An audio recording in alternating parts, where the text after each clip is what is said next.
আসসালামু আলাইকুম গাইস, কেমন আছেন আপনারা সবাই? আশা করি ভালো আছেন। দেখুন কি সুন্দর গাছগাছালি, এত সুন্দর গাছগাছালি, তার কারণে কোনো গরম নেই, কিছু নেই, প্রচণ্ড ঠান্ডা, প্রচুর পরিমাণ গাছ। দেখুন প্রচুর পরিমাণ গাছ, দেখুন এত সুন্দর গাছ, প্রচুর পরিমাণ গাছ।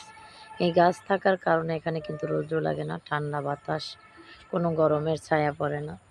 দেখুন পরিবেশ বান্ধব গাছ। তো সবাই বাড়ির আনাচে কানাচে গাছ লাগান, গাছের ছায়ায় মানুষ বাঁচুক, আমরাও অক্সিজেন নেই, ওরাও অক্সিজেন পাক, এটাই কিন্তু সবচাইতে ভালো। দেখুন কত পরিমাণ গাছ, এত পরিমাণ গাছ। দেখুন এই গাছের কারণে কিন্তু যত দূর তাকাবেন তত দূর গাছ। এই গাছের কারণে কিন্তু এখানে গরমের কোনো তাপ নেই, এখানে গরম নেই, ঠান্ডা। প্রকৃতি অনেক ভালো, অনেক ঠান্ডা বাতাস। দেখুন প্রচণ্ড পরিমাণ বাতাস, এই দেখুন ঠান্ডা বাতাস। দেখুন এত সুন্দর।